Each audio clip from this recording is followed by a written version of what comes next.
皆さんこんにちは。現代のもののけ姫ことまこです。今日はガソリンスタンドに給油を断られてしまったというお話をしていこうと思います。こちらは X にも投稿してものすごく反響をいただいたので知ってる方がいるかなとは思うんですけど、改めて詳細をお話ししていこうと思います。で、このお話をしていく中で、皆さんに知っていただきたいなっていうこともあるので、ぜひ最後まで見ていただけたら嬉しいです。内容としては、セルフのガソリンスタンドに迷って、代わりに給油をお願いしたんだけれども、お断りをされましたっていうお話です。そもそも、X でコメントをね、読んでいく中で、下半身麻痺の人、車椅子の人って運転できるのか、運転できるのになんで給油ができないんだっていうコメントをする方も結構見受けられました。なので改めて下半身麻痺の人の運転方法としては、手動装置といってね、手でアクセルブレーキをする装置が結構昔の時代からありますので、足が麻痺している方でも運転はできます。で、車椅子を積む方法も様々あるんですけど、そういった練習をして車椅子を積んで一人でお出かけする車椅子ユーザーの方がいます。ただ、じゃあセルフスタンドで給油ができないのかと言われたら、別に頑張ればできないくないこともあると思います。でもそれはガソリンスタンドの機械によっては結構違ったりするので、一概には言えないし、その人の体の状態もまた違うので一概には言えないんですけど、できるできないと言われたら、できないくはない。できる人もいるっていうことですね。給油口それぞれ車があるとしますが、例えば同じ右側についている場合は運転席の扉を全開にしないと車椅子の人って降りることができません。なので給油口から結構離した距離で扉を開けないとまずいけないっていうところがあるので、隣の車に対して近くなるっていうこともまずあります。で、タッチパネル方式が多いと思いますけども、タッチパネルの位置っていうのが高いと押すことっていうのができないですし、角度的に反射して見えないので、自分が希望するボタンを押せないこともあります。で、押せたとしてもお金を入れる位置、カードを入れる位置がまた高い位置にあると入れれなかったりっていうのがありますね。で、人によっては握力がない方もたくさんいらっしゃるので、腕を上げきれない方もいるので、やっぱりタッチパネルは押せません。で、給油ノズル結構重いですね。私はガソリンスタンドのバイトを健常者の時やってた時があるのでわかるんですけど、給油ノズルも結構重たいです。なので給油ノズルを持って車に入れるっていうことも人によってはできないんです。ノズルが顔とめちゃくちゃ近くなったりするし、給油口がすごく近くなったりするので、液だれするパターンもあるんですよ。だからそれが体についてしまうっていうこともなくはないです。そういったことを踏まえて、私は普段から時間もかかるし、自分一人でできないパターンもあるので、友人のガソリンスタンドを人がやってくれるところを私は基本的にチョイスしています。他の方も基本的には自分の居住地でね、ガソリンを入れることが多いと思うので、もう決まったところ、仮にセルフであっても、いつも決まってお願いする方であったり、またはだいたい友人のところに行くってことが多いと思うんです。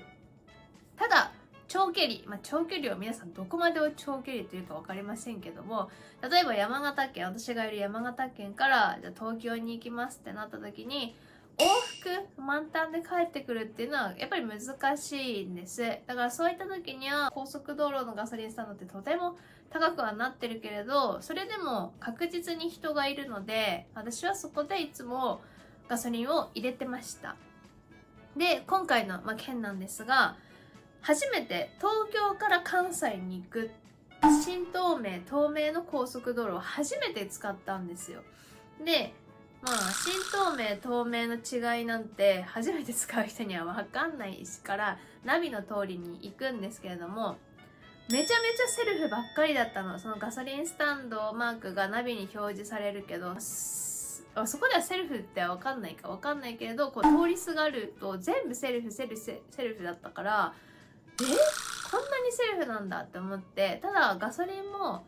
まあゼロにはならないと思うけれども、入れておいた方が安心だなっていうくらいの残量だったんで、じゃあ結構大きめのねサービスエリアのガソリンスタンドに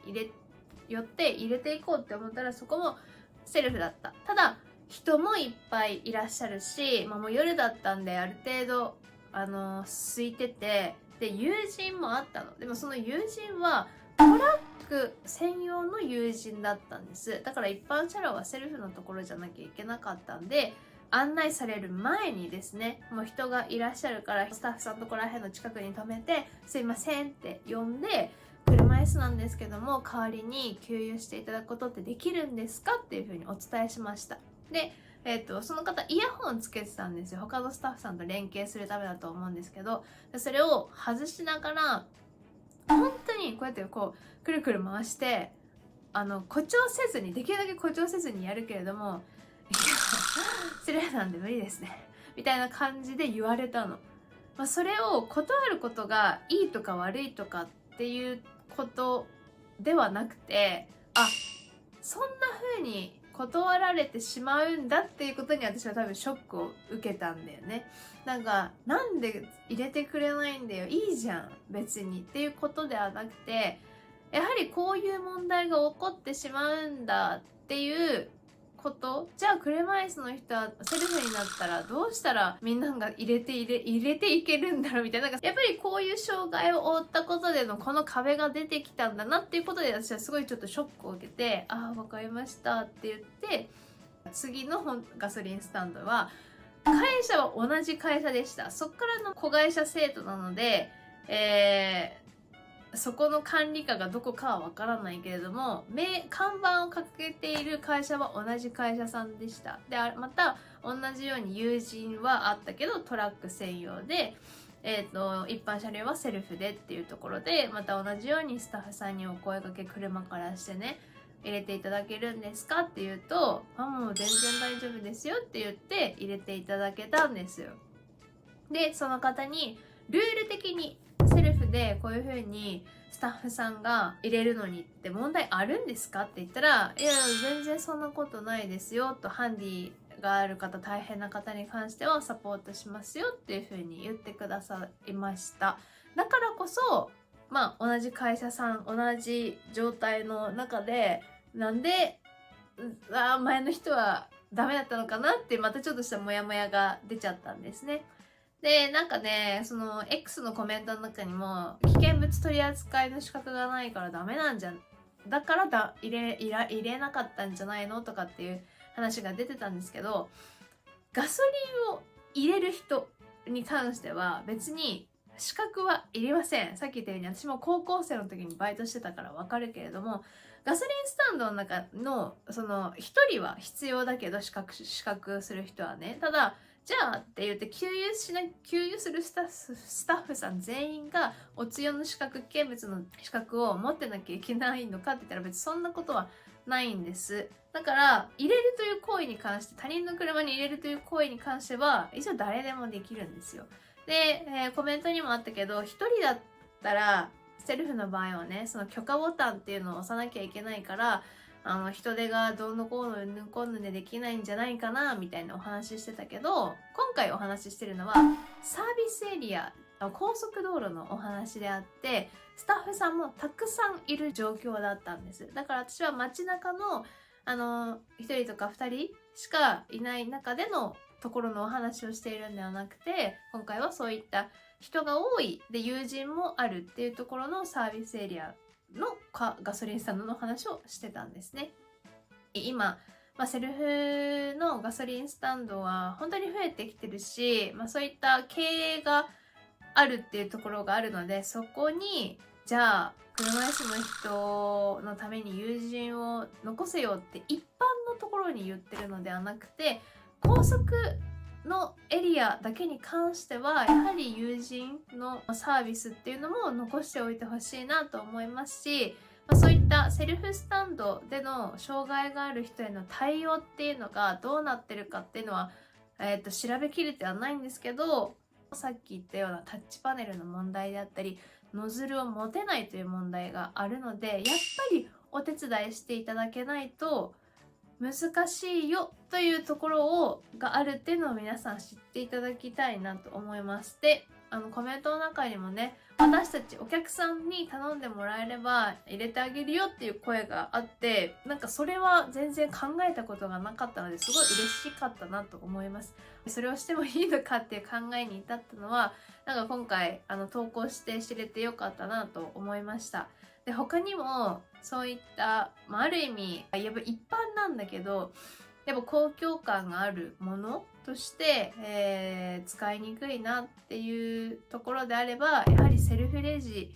が場合によってはとっても使いにくいです。さっき言ったようなタッチ画面っていうのが結構高い位置にあって、で手前にはそういったお金を入れるところのスペースであったり、ピッてやるようなスペースがあったりするので、タッチパネルとの距離が空いてしまって、タッチパネルがなかなか押せないっていうことがあったりします。結局友人のレジに並んだりっていうこともあったり、人によってはね押せたりはするけど、そういう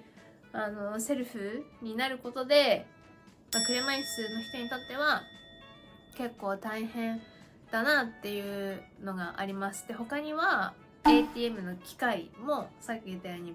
改善はされつつあるけれど、タッチパネルが見えない高さとか反射の機械があったりします。そういうので押せなかったり、でもそれは他人に押してもらうってことがやっぱりなかなかできないじゃないですか。暗証番号があったりするから。銀行もそうだし、コンビニもそうだし、あとコンビニにある印刷機、コピー機っていうのもめちゃめちゃ見えない。反射して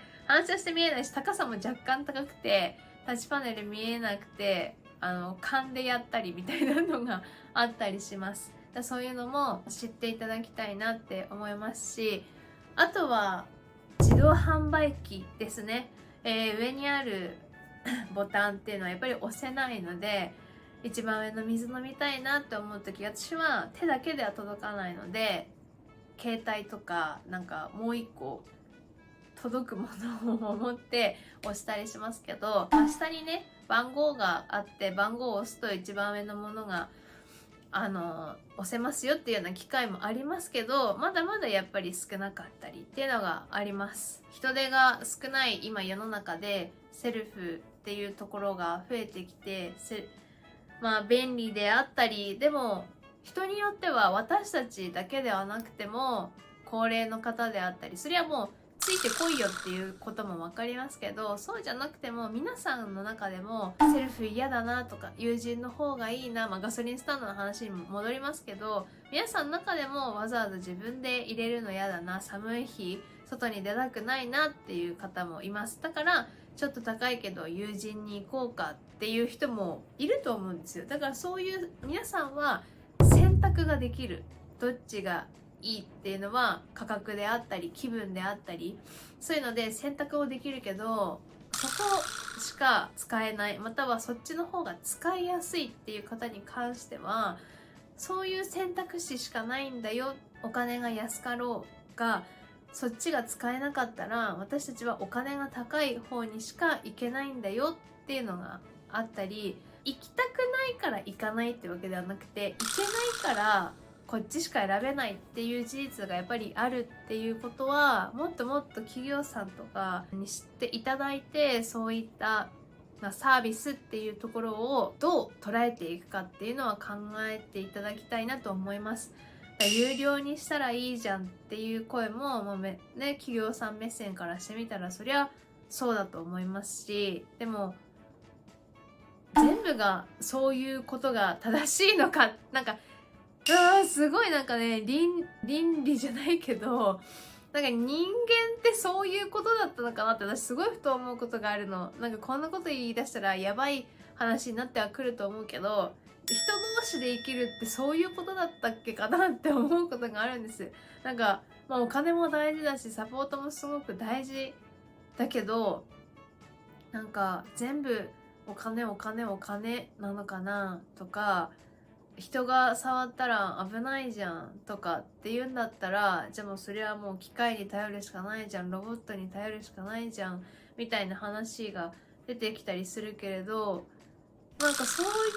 いうのなんだっけ、人間が生きる世の中って思うようになんかすごいなってきた。なんか私はもうずっと田舎で育ってる、田舎中の田舎で育ってるから、本当に人同士が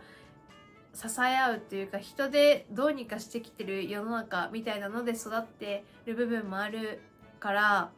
まあ仕方ないこともあるけれど、言葉にするのもすごい難しいんだけれど、なんか人間同士が生きるってそういうことなんだっけって思うように思うこともあるなと思いました。はい、別に企業同士じゃなくて、そこに立ち会った人たち、そこに出くわした人たち同士で何か別にご負担でなければお手伝いしていただけることがあったら、とっても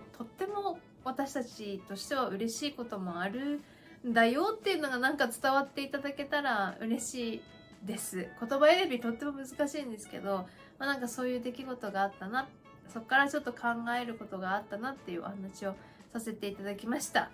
はい。ということで、なんか皆さんもね、よかったらコメントの方に、こういうのは今世の中でいっぱいたくさん出てきて便利になってる反面、こういうところも大変なんだよっていうのを教えていただけたら嬉しいです。この動画が良かったなと思っていただけたのであれば、ぜひいいねボタンと、あとはチャンネル登録をよろしくお願いします。では、本日も最後までご視聴ありがとうございました。You're